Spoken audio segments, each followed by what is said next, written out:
Now let's begin the conversation. Leadership is tested in moments of crisis. And following a wave of deadly attacks in Benue State, President Bola Tinubu is stepping into the scene. The president is expected to visit the state tomorrow in a show of solidarity with victims and communities still reeling from the violence. This visit, which led to the postponement of the scheduled trip to Kaduna, underscores a renewed focus on internal security. Already, the Chief of Defense Staff, General Christopher Musa, and the Inspector General of Police, Kaide Egbetokun, have launched a cross-border manhunt to track down those responsible for the brutal killings that rocked Benue earlier this week. The federal government says this is part of broader efforts to restore peace and hold accountable those feeling conflict across Nigeria's Middle Belt. All right, Double O, let's start the conversation this way. Yesterday, the president himself, announced that he will be visiting Benue tomorrow. But talk to me, what do you think is expected from the president when he gets to Benue? Well, you see, we're at this juncture again talking about the same thing. I remember just 2 weeks ago, we discussed the Benue crisis. And the Chief of Army Staff then relocated, they said, to Benue. Yes. After his relocation, what happened? This one happened. So, you see, this issue of reacting to crisis is getting too much. We have been on this issue for so long, whether under former presidents Jonathan, under Buhari, and now we are on the same thing again. If you take a look at the statements issued from that time to now, it is always we are on top of the matter, we are going to chase them, we are going to bring them to justice. Has anyone ever been brought to justice? No. The president going there, well, for the optics, fine. But the Chief of Defense Staff is there. The Inspector General of Police is there. Yes. 2 weeks ago, the Chief of Army Staff was there. Yes. What has this brought? Nothing. People continue to die. Double O, if I get you right, are you saying that the president's visit is just a stopover in place of real action? Well, look, the president is visiting. That is just what I know. After he leaves, it is what... So you think nothing will come out of it? I'm not saying that, but I don't expect that to be. But in most cases, that is exactly what happened. The Chief of Army Staff that went there, what came out of it? That's the result of having over 200, or is it 56, as the governor said, or how many? It is not even the number of people that matters. Some years back, in France, a cartoon magazine, some terrorists went there and shot the cartoonist. Yeah, I think Denmark. Yeah, is it Denmark? Okay. If I'm not mistaken, maybe 3-4 people died. The whole world, including Nigeria, stood still. Everybody was wearing band and so on and so forth. Even on their Facebook, they had to in Nigeria today, whether up to 200, as people are saying, or 56, as the governor is saying, what have we seen? Okay. Statements. Everybody, the president is going, the Chief of Army Staff, the Chief of Defense Staff, the Inspector General. Okay. All these are photo ops and soundbites, just for newspapers and TV stations and radio to have something to report. All right, Emeka, when the president arrives Benue tomorrow, what should he be saying? I mean, what will his visit do? Well, I expected that the president would have sacked all the military commanders, all the security commanders. The service chiefs. Okay, in Benue State. Start, at a level. Sack the security commanders in Benue. If it is found out that they could have done something, but they refuse to do anything. Because the fact of the matter is that all of these excuses we keep giving about killing, you have this one in Benue, even in Enugu State, people are crying, Ehamufu. People are crying about that place. There are some other places again where you see criminals, terrorists, bandits operating with impunity. And so is it that somebody, or there are people, maybe influential people within Nigeria outside, who are preventing our security commanders, the commanders on the ground, from securing all these areas? Because you look at what the president said, that he's telling the service chiefs to implement his earlier directive. So that, of course, says that they had not implemented his directive. So action should be taken on it. Have they been queried? Has anybody been punished? Have there been consequences? By the way, if there is a need to sack the service chiefs, why are they still keeping their positions? Because it's embarrassing. The whole world is embarrassed. Look at the Pope. Look at the statement. Look at everybody. I've got calls from different places, from outside the country. People sending me messages. What is going on in Nigeria? What is going on?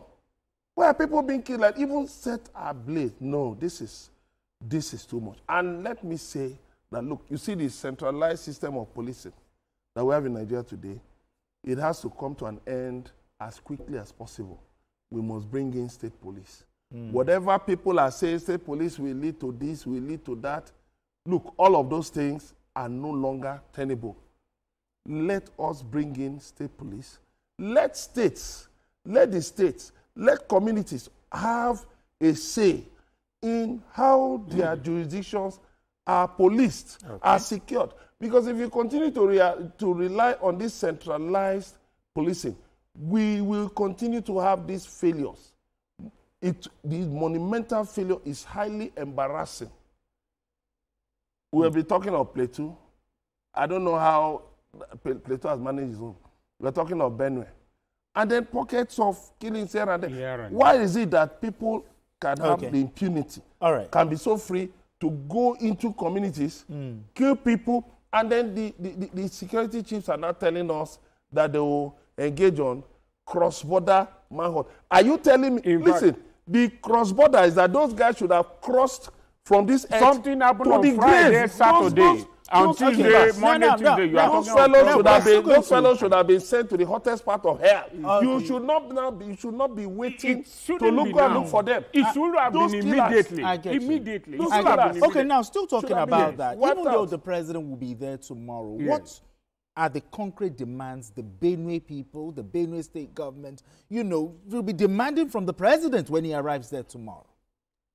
The demand have always been there. The first cardinal principle of any government is security of life and property. Absolutely. So, even if you are not able to provide them food, give them that security. If they have that security, food will come. Yeah, Section 14. But in a situation where people are being killed just like that, now, this happened on Friday or Saturday. So Monday, Tuesday, you are talking of cross-border manhunt. Won't they have disappeared? And even if they have not disappeared, what happened? How is it that people, as many as, even if let's even say it is 56 that the governor is 59. Talking about, or 59. How is it possible that 59 people will be killed 1 hour, 2 hours, 3 hours, and nothing will happen? As Emeka has said, all the security chiefs or whatever they are called, 100-kilometer radius of that place, should face sanction. It is because people don't face sanction in this country that is why things are happening. In this TV station now, if the news editor says, I don't want this news to be broadcast, and it is broadcast, there will be sanctions. There will be sanctions. Heads will roll. But in Nigeria, in government, nobody is sanctioned. Anything happens. In a newspaper house, if an editor says news must not be published, it is published, head will roll. So why is it that this cannot happen in government? Why? You will be saying that the president has directed that the army chief. Does an editor need to direct a reporter when there is crisis somewhere to go there and report about it? You don't need anybody to tell you this is where you should go. The only thing the editor will tell you is, okay, look at this angle, look at that angle, look at that angle. I'm making that example because that's the area I'm very familiar with. So if people are being killed, the chief of defense staff will now wait for the president to direct. What is going on? All right. Now, still talking about the chief of defense staff, the inspector general of police, you know, they've launched cross-border manhunt for, you know, these killers.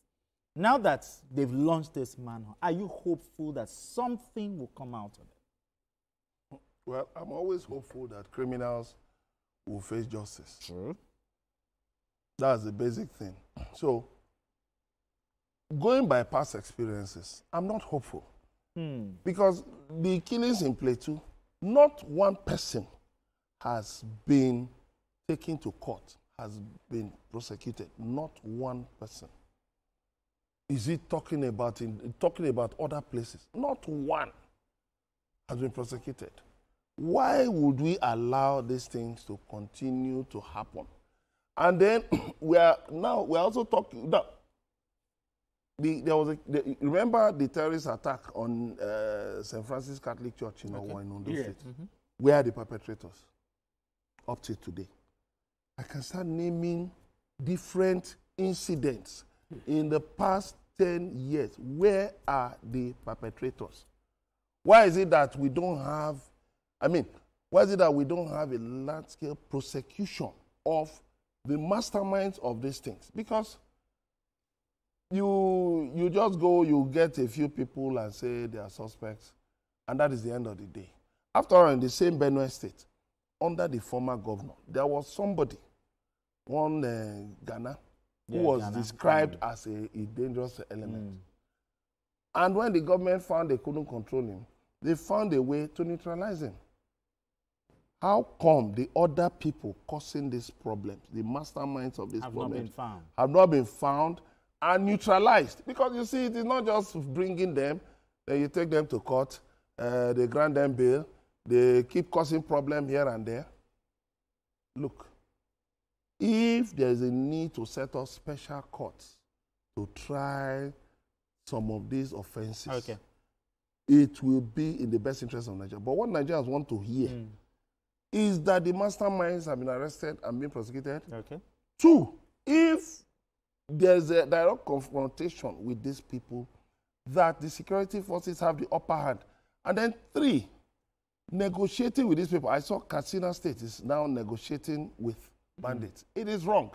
Because these criminals, they will never repent. You say they are repentant. They are not repenting anywhere. So we must take decisive action. Because you know what? The law gives the state monopoly of violence.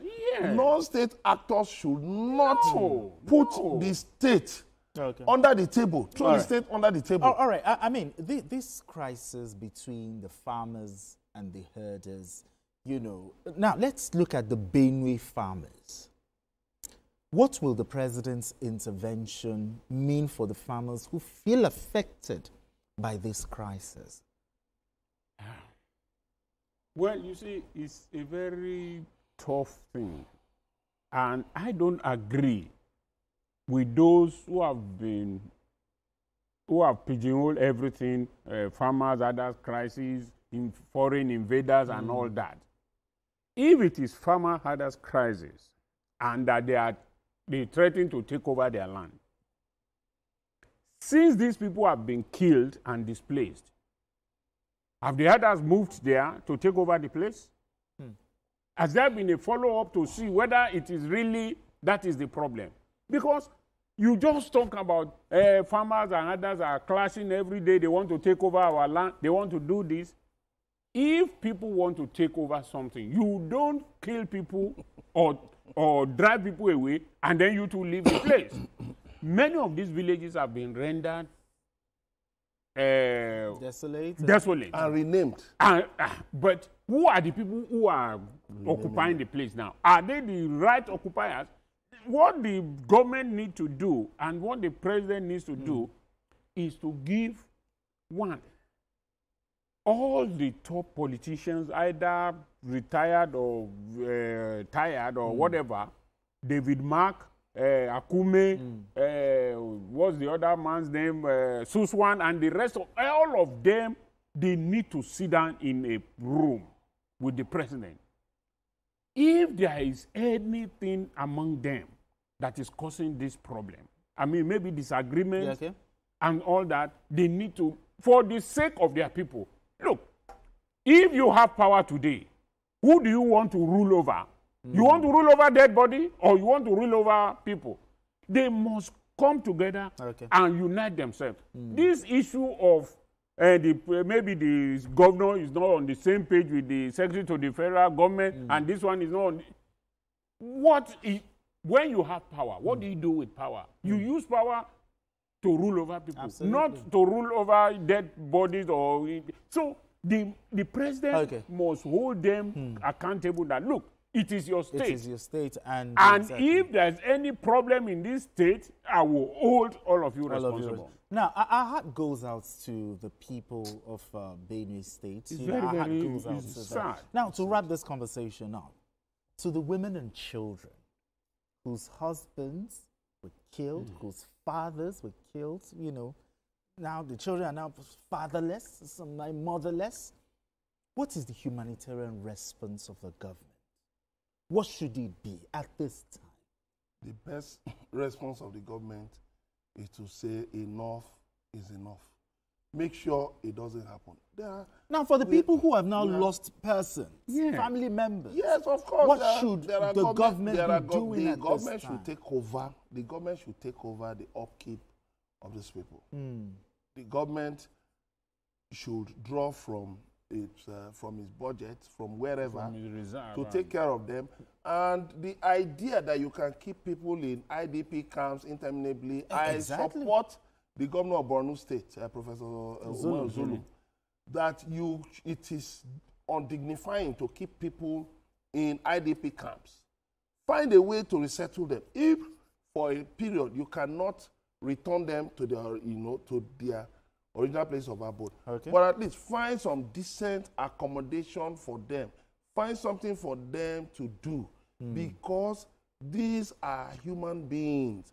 The people they've lost are human beings. You talk about farmer-header clashes. The people killed in the night, were they on farms?